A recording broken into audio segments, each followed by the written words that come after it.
First of all, I'm not a brother. Address me correctly. I'm a woman. And I'm over here. You open the door over there. You went from. I need you to open the door over here. Yeah, that part is closed off. This is the only part that's open. Yeah, but you have the key though. Yeah, the key for this part. We gotta close that and take it into the relay. Yeah, you have the key for everyone. You guys act provocatively, and that's not right. You know, I heard there was a case in this station whereby you said a guy didn't leave the. Yeah, I'm sorry. We gotta get the train out of the city. Yeah, but you know, I'm over here, and you went and opened over there. So don't try to use me for provocation. I'm not your slave. I'm not the one you retaliate against. You guys are breaking the law. You're setting people up so that the police will arrest them. This is against the law. The international community needs to be aware.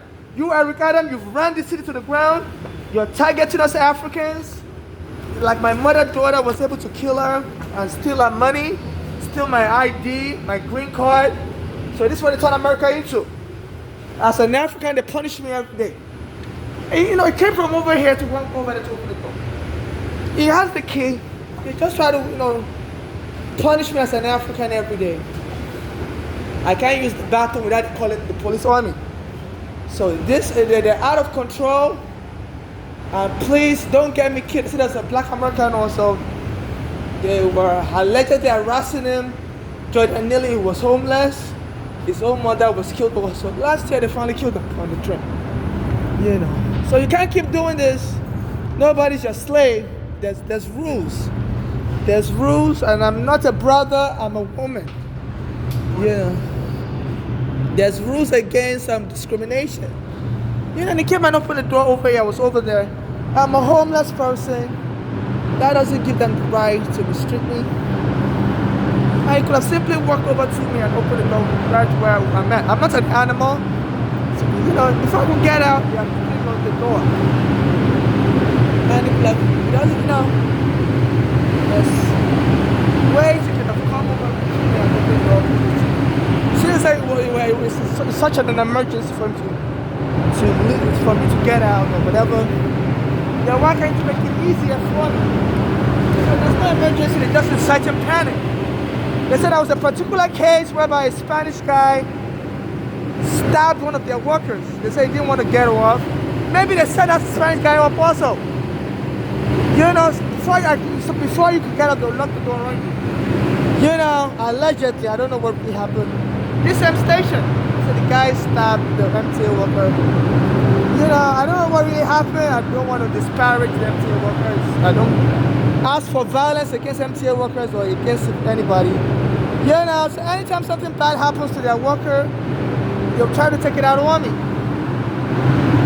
You know, please don't try to use me for extortion purposes. You know, I said it's in an emergency to leave. Why is it still here? This is just lying. You know, so he has to take the train out of the station. You know, and the train is still here. You know, so that, you know, they're lying, and the prosecutor in Manhattan is a black American. It's not helping me. They attacked me in Manhattan. I could have gone to the bathroom. I'm trying to use the bathroom. That's why I came here. I could have gone to the bathroom at Whitehall Street. You know, the Bowling Green. This train goes there. But you know, they always call the black American workers that will come and bang on the door of the bathroom. Say, hurry up and leave. Blah, blah, blah. Everything about me is emergency. I said, I'm not in a war crime prison. Who made you my master? Anytime, anywhere I go, you know, bam, bam, bam, get out, you know. So they turn out to be jumping me everywhere. So they're inciting. This is not such an apartheid country under this Trump. You know, people like me, of color, I'm a Nigerian immigrant. They're asking, you know, police to lock us up in psychiatric hospital even though we're not crazy. My mother's daughter began this trend, 2015. My mother said her brother was on drug. That daughter has always been a problem for my mother. My mother used to live in the Bronx with her in the 1980s. So she was a problem in the school, you know, always fighting and stuff. So my mother took her to Nigeria in 1988. And she would pick my mother up in Nigeria, so she wants to come back to America. So my mother found a white family in Pennsylvania that would take her. My mother thought the change in environment maybe would, you know, she would learn to be more polite. And as soon as she got to America in 1990, she beat up the white family, she and her sister Flora. So they put her in prison. Then when my mother came back to America in 1998, said that daughter was, still out of control. So my mother said, she had to flee. My mother came from Nigeria in 1998 to stay with that daughter in Pennsylvania. But my mother said that daughter was out of control. My mother had to flee to Brooklyn, where she went to the shelter, homeless shelter. Even though that daughter was the one that invited my mother with a green card, because that daughter has a U.S. passport. But my mother said, wouldn't give my mother food. I was very hostile to my mother.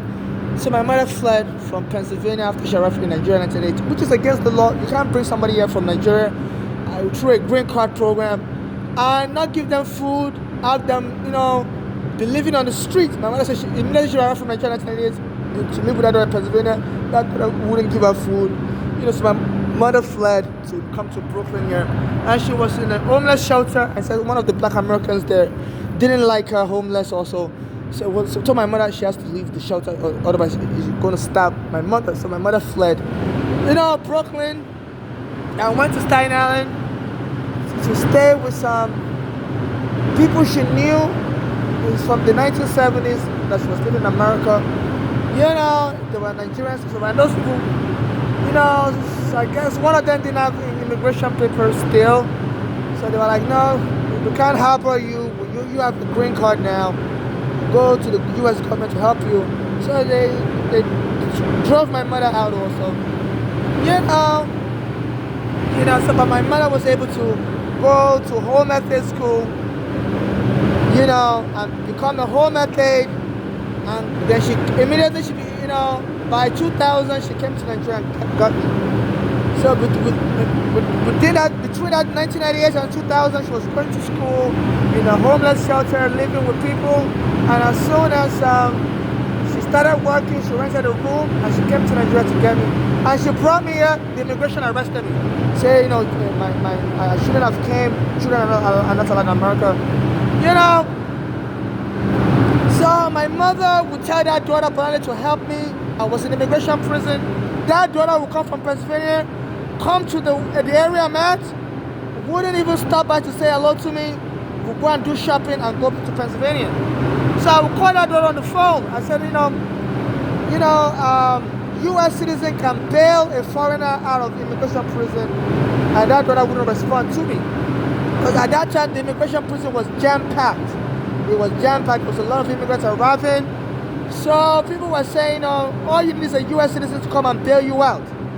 So if I know any U.S. citizen that, so I would call that daughter on the phone, like, can you please come and bail me? And that daughter would come from Pennsylvania to where I'm at in Queens. And she would do shopping and go back to Pennsylvania. She wouldn't stop by the prison. So I was in that prison for from July to October. They said normally you can get out faster if a U.S. citizen bails you out faster. But, so I ended up staying longer, Then, while my case was going on, me and my mother got evicted from the little room we were staying in. The landlord was like, no, this room, 2 people can't stay here. It's too small for 2 people. It was just like, all kinds of discrimination. So me and my mother moved to a hotel. Then, I guess my mother was tired of paying for the hotel bill because she was earning minimum wage and, So, and she said she wanted to buy a house also. So she tricked me to go and live with that daughter in Pennsylvania. With her daughters in Pennsylvania. She told me we're going to Pennsylvania real quick and we're going to come back. So, I went with her on the Greyhound bus. And when we got there, one of the daughters hit me with a car. I'm like, well, what is going on? I started away with my mother. Then that Bolale called 911. Say, I'm the one attacking them. Their life is in danger. I have a weapon. The police will come. And then they sent the police. I didn't even know what was going on. One of the girls, she hit me with a car, then drove my mother away back to New York, Florida. Drove my mother away to the bus station to bring my mother to New York. I didn't know I was being kidnapped. I've never seen that kind of thing before. The other daughter called the police, said I was attacking her with a weapon. I have a weapon, And then the police came and they arrested me. I went and locked me up in a psychiatric hospital. And she was lying that I was psychotic, and I believe some immigration agents were chasing me around, and I said, I didn't have any immigration case. I was just psychotic. I was imagining, I was under arrest by immigration, which is not true. So I don't have any immigration case. And she lied to the psychiatric hospital Mercy. So they held me there on suspicion that maybe I was just psychotic and stuff. So I told the hospital I had to go back to New York for my court case. That I was bailed out of immigration prison, but my court case still continues in New York. So the hospital said, we can't let you go. Your daughter, your mother's sister, Bolanle, said, you're just, psychotic. You don't have any immigration case. So I called my lawyer, DiPietro, in New York, and he called the hospital and told them I really have an immigration case. And the hospital were like, we're so sorry. Oh my goodness, we're really in trouble.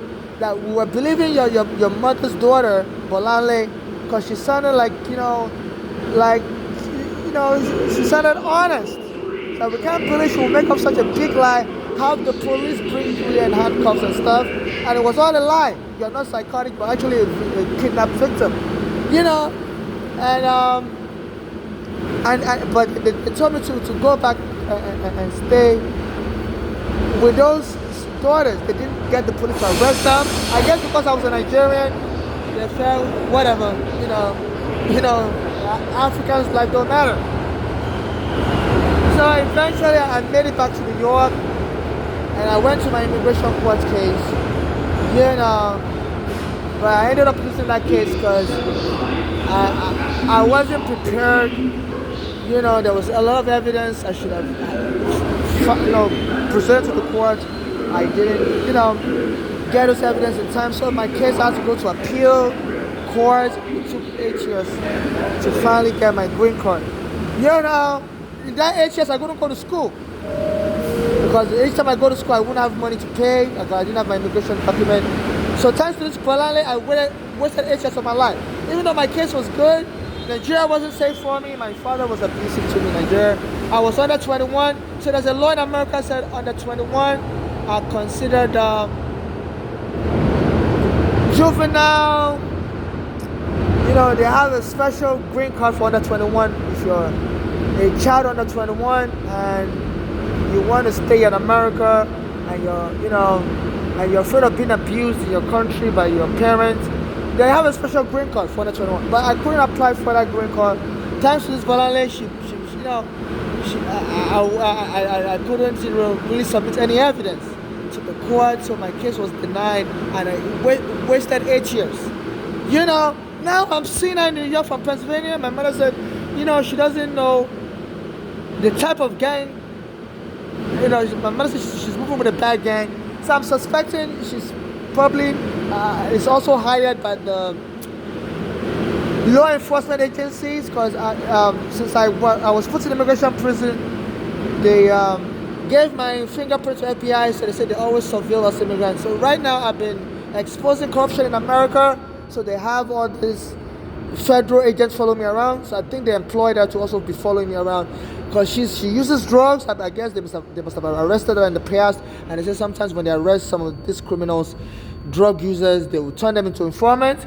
So they're using her and some other people to follow me around, to harass me because I comment on the way, because in 2015 that daughter was able to kill my mother in the hospital here in New York City. So my mother went back to live with that daughter in 2014 because the police came into her home and kicked my mother out of Staten Island, because this is how they treat us Africans. Kick us out of everywhere. On the train, kick us out. Or at home, kick us out. In the bathroom, kick us out. They say, they don't respect our human rights. So my mother was just so tired. When the police came and kicked us out of another apartment in 2010, even though we were paying rent, my mother was so tired, so my mother said she's not leaving.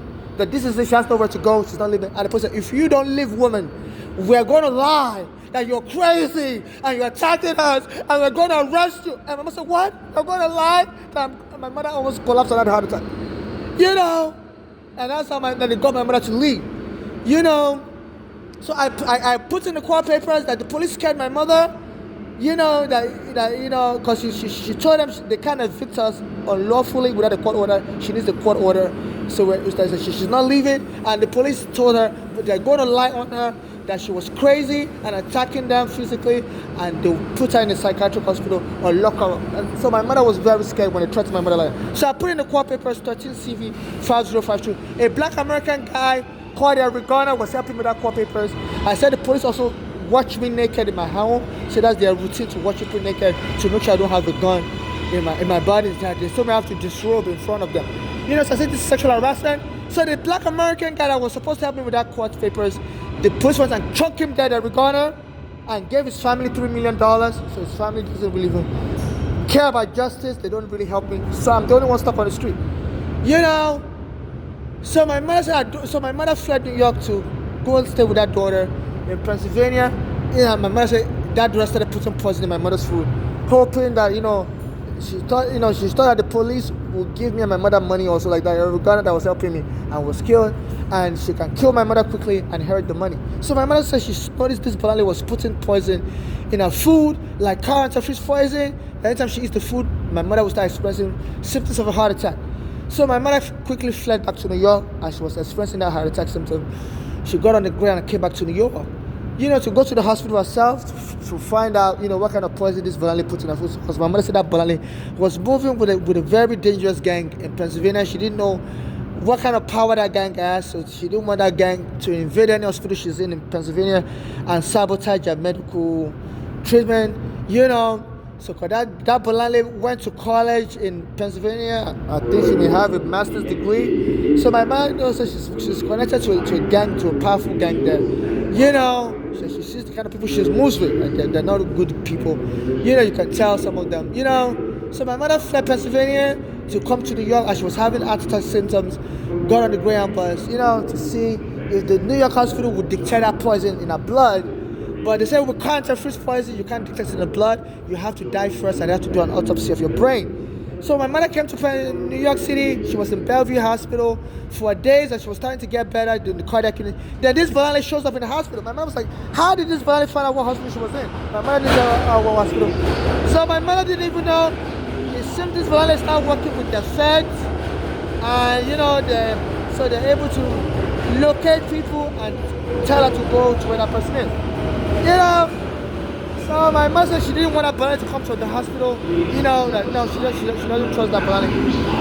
I said that Bolale has been came to the hospital and was trolling my mother, trying to start a fight with my mother. And went and told the doctor that my mother's crazy, they should lock her up. The same thing she did to me in 2001. 14 years later, she did it to my mother. So lied to the hospital, convinced them that my mother is crazy. They should remove her from the cardiac unit and go and lock my mother. Even though my mother wasn't crazy, she passed the mental health test. But the hospital, Bellevue Hospital in Manhattan, decided to go along and lock my mother up. So on the way to the cardiac unit, to the psychiatric ward, my mother died. She was so angry that why is the hospital doing this to her? And this Bolale stole all my mother's property, including my green card that my mother was holding for me. Because in 2008, the immigration gave me 2 green cards mistakenly. They're supposed to give you only one. So my mother held one for me, and I held one for myself. So after killing my mother in the hospital, this Bolale stole the green card and my passport, childhood passport also. Then 2019, I was being jumped all over New York City. So like the law enforcement gang, they would just set me up everywhere. And they got me arrested and stole the other green card I had and went and locked me in the psychiatric hospital. So I believe the law enforcement gang have formed a rogue team. They believe they can get me killed also.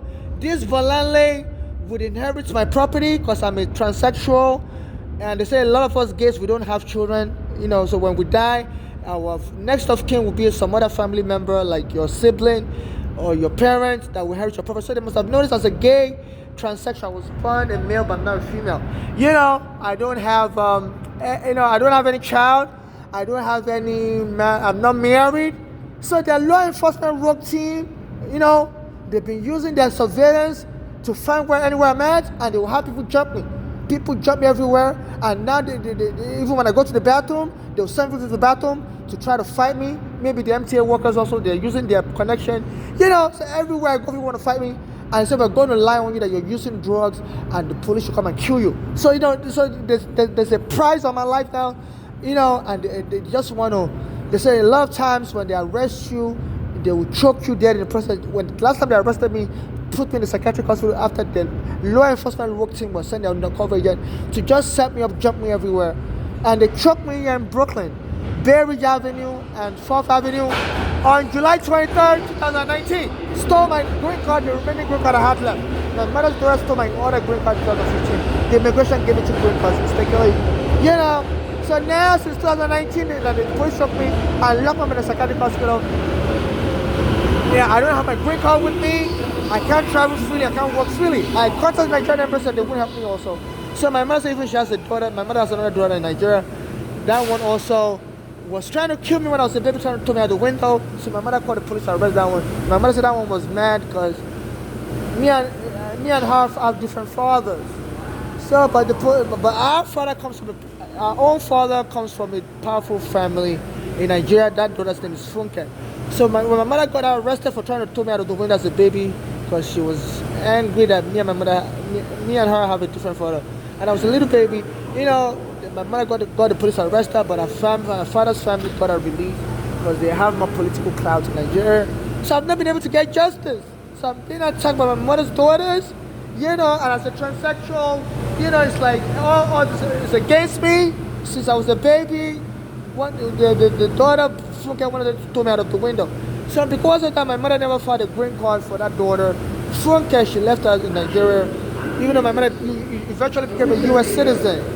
You know, so my mother, in retaliation, that daughter would always find anybody that doesn't like my mother. In my father's family, some people don't like my mother also, so that Funke always moves with those people. So my mother doesn't trust that Funke. So, but my mother was saying that this Bolale here was talking to people in Nigeria that didn't like my mother either. So part of the plan to kill my mother may have been hatched in Nigeria also. Because after they killed my mother, they went and buried my mother on June 12th. And you don't bury in Nigeria on June 12th. June 12th is a very controversial day in Nigeria. It's the day the military stopped a civilian from the south. They allegedly, after he won the presidential election, they canceled the election. So every June 12th, the people protest against the police in Nigeria violently. So my mother's daughter, after they killed my mother, May 20, 2015, they buried my mother on June 12th. You know, to make it look like it's the police that killed her, you know, from the stress of being homeless. But no, my mother was saying her daughter was putting drugs and like counterfeit poison in my mother's food. You know, like synthetic marijuana and stuff. So so I asked the hospital to do an autopsy. They said that Bolale said no, she doesn't want an autopsy done.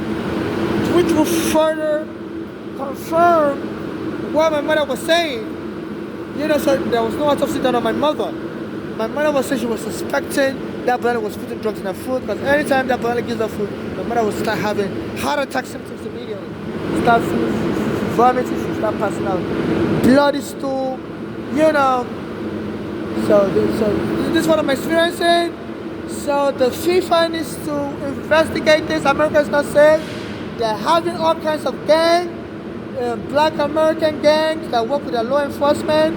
They're using their law enforcement tools to locate us immigrants because they're putting us under surveillance. Since 2000, they put me under surveillance because I was arrested at JFK. So, and so now I believe that the law enforcement agents have gone rogue.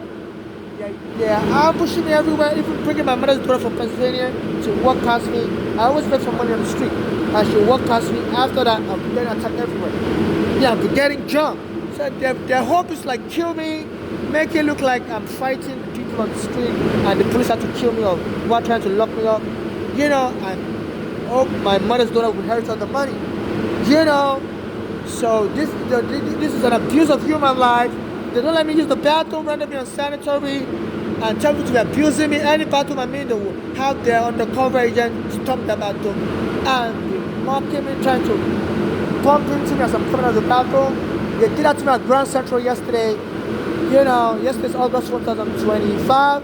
As I was in the bathroom, some white women started running, you know, in the bathroom, running around. I'm like, what is all this? Like, they're trying to fall on top of my back. Then I came out of the bathroom, a white guy started running around also. You know, and it's me, they'll call the police on to chase away from that station. They always call the police on me. I'm like, you know, these people can be acting in a way that is threatening to people, like because of my color.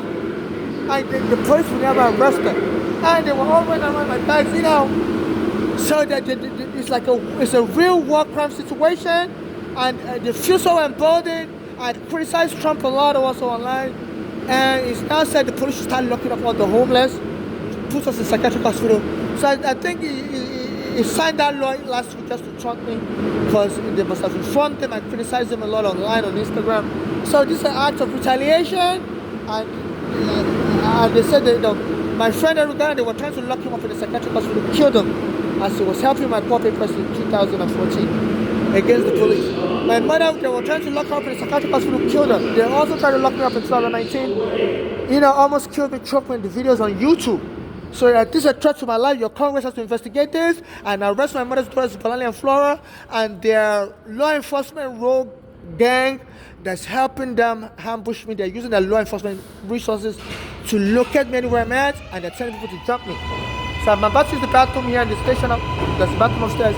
So they may also ambush me. They don't let me use the bathroom. They want to render me unsanitary and make it look like I was having a mental health episode.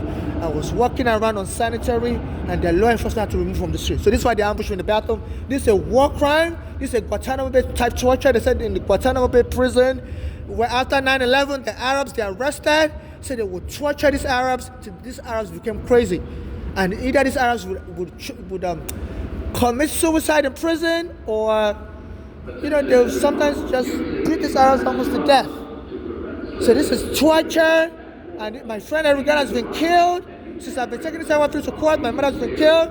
They need to investigate the law enforcement using their rogue to kill. As they said, if they do this in the past, like the Martin Luther King family was able to prove their case in court also, that the FBI was involved in killing Martin Luther King. They hired the FBI hired the assassin. But the Martin Luther King family could only get $100 because they filed late. So the police and the FBI in America are killing people. My friend Eric Garner was helping me with my court papers against the police after they took my home, and they went and choked him dead. Close to my birthday, at the same place where I met Eric Garner, Bay Street and Victor Boulevard. And the police paid his family $3 million or so. So his family doesn't really talk about the case anymore. I'm the only one stuck outside. Don't have nobody else to help me with my court papers. And now I believe they must have hired my mother's daughter, because my mother said that daughter was on drugs. They say in America, when they arrest all these criminals, they sometimes have them work as informants. So that daughter was able to kill my mother, steal my mother's property. And that daughter lives in Pennsylvania, but she always comes to New York, and she's always able to locate me. So they're abusing the surveillance system, which the Brooklyn Federal Court issued an order in 2013 that no law enforcement agent can be following you around, profiling you, without warrants from the courts, and they can't abuse it also. So as a foreigner, they don't care. They arrest me. When I try to use the bathroom, they use the undercover agent to follow me to the bathroom and arrest me. I'm a transsexual. I was born a male, but now I'm a female. So as a black transsexual, they believe they can just arrest me. They follow me to the bathroom and stuff. So this has to be investigated. The court has to arrest these people. They've already saw patterns of that going on in 2013. And in November 2013, in a case called Floyd versus City of New York, the Brooklyn Federal Court issued an order that the police and the law enforcement has to stop and desist from doing this, following people around to try to arrest them. But they're still continuing. Trump told them to continue, and he even signed a law that especially if the person is poor, they should arrest the person right away and go and lock the person up. He signed that law last week. So it is circumventing court orders, and is acting in direct retaliation and inciting attacks against civilians. I criticize this Trump administration online a lot, and I'm suffering, being set up by their law enforcement to be killed, like Martin Luther King was assassinated. His family found out the FBI hired the assassin allegedly, and they were able to prove the case, but they could only win $100 under the South Carolina law because they came to court too late. Right now I can't find any lawyer to help me. My mother's been killed. My friend Eric Garner has been killed. As I've been taking that one to court.